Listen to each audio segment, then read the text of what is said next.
Hello students, मैं विक्रम सहजपाल एक बार फिर आपके साथ हूँ।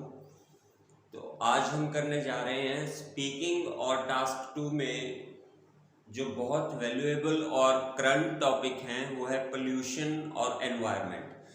तो उन दोनों चीज़ों से जुड़ी हुई जो भी जानकारी आपके लिए बहुत ज़रूरी है जानना, वो मैं आपको दे रहा हूँ।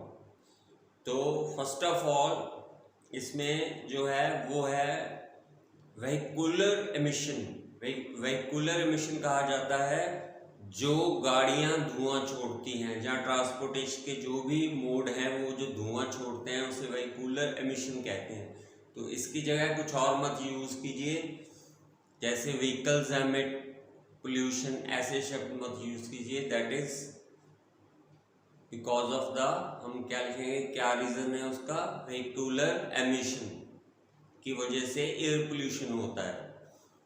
नेक्स्ट है जो वो है urbanization and industrialization are also root cause of pollution. Urbanization, जो शहर बढ़ रहे हैं, ज़्यादा लोग शहरों की तरफ जा रहे हैं, तो शहर हैं जो वो कंजेस्टेड हो गए हैं, वहाँ पर कैपिटा जो पीपल हैं वो बढ़ते जा रहे हैं, जिसकी वजह से, और इंडस्ट्रियलाइजेशन, इंडस्ट्री बढ़ रही है, जिसकी वजह से क्या कारण होता है, ये रूट कॉज है पोल्यूशन का, इंडस्ट्रियलाइजेशन और अर्बनाइजेशन। थर्ड है government is responsible for dumping waste. सरकार जिम्मेवार है, जो वेस्ट है उसको डंप सही तरीके से नहीं किया जाता। Over use of natural resources, जो कुदरती संसाधन हैं उनका सही उपयोग नहीं किया जाता।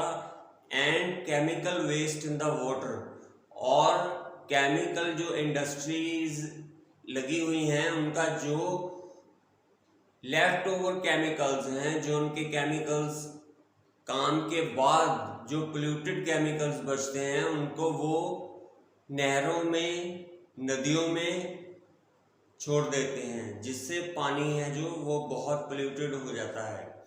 ये बहुत बड़ा कॉज है। तो ये 3 मेजर कॉज अपने लिखने हैं, वेहिकुलर एमिशन, अर्बनाइजेशन, इंडस्ट्रियलाइजेशन, और responsible dumping waste, over use of natural resources and chemical waste in the water.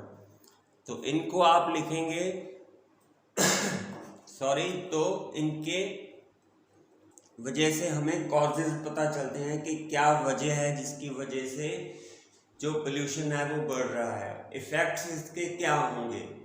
Effects इसके होंगे rise in green house gases, जो गर्म हवाएं हैं, जो कार्बन डाइऑक्साइड है, उनको हम ग्रीन हाउस गैसेस कहते हैं, वो बढ़ती है, जिससे कि एसिड रेन होती है।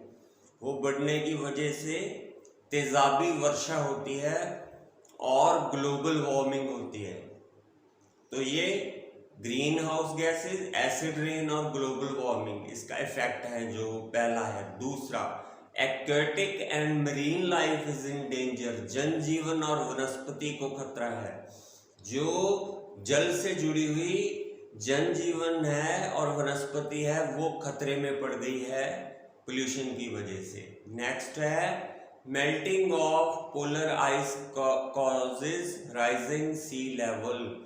जो उत्तरीय ध्रुव हैं हमारे, उत्तरी और दक्षिणी ध्रुव के, उनको ध्रुवों को पोलर आइस कैप्स कहा जाता है। वहाँ पर बर्फ जमी हुई है, ग्लेशियर्स के रूप में बहुत बड़े बड़े बर्फ के टुकड़े हैं जो जमे हुए हैं, वो पिघल जाते हैं गर्मी की वजह से, और वो सारा पानी जो है वो समुद्र में आता है। तो समुद्र से उसका सी लेवल जो है वो बढ़ रहा है, वो खतरे के निशान से कहीं आगे ज़्यादा जा चुका है, जिससे हमारे पास रहने लायक ज़मीन कम होती जा रही है, जंगल कम होते जा रहे हैं। नेक्स्ट है सिंकिंग ऑफ लैंड, ज़मीन का धंसना। जैसे हम देखते हैं बरसात के मौसम में कोई पहाड़ अपनी जगह से खिसक गया, लैंड स्लाइडिंग हो गई और ज़मीन कहीं से दब गई, तो वो सारे कारण हैं जो वो सिंकिंग ऑफ लैंड कहलाते हैं। उसके बाद अगला इफेक्ट क्या है, direct ultraviolet rays are causing skin damage. जो अल्ट्रावायलेट रेज आती हैं सूरज से, वो जिसे पराबैंगनी किरणें कहते हैं, वो किरणें चमड़ी पर बुरा प्रभाव डालती हैं, बहुत नुकसान पहुंचाती हैं।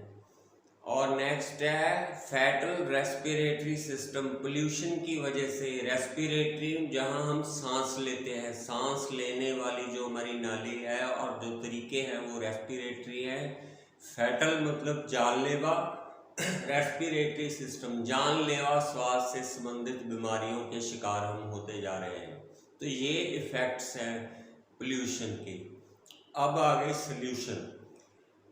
सोल्यूशन हमारे पास है, first of all eco friendly product should be use by the people. Eco friendly product use करने चाहिए लोगों को।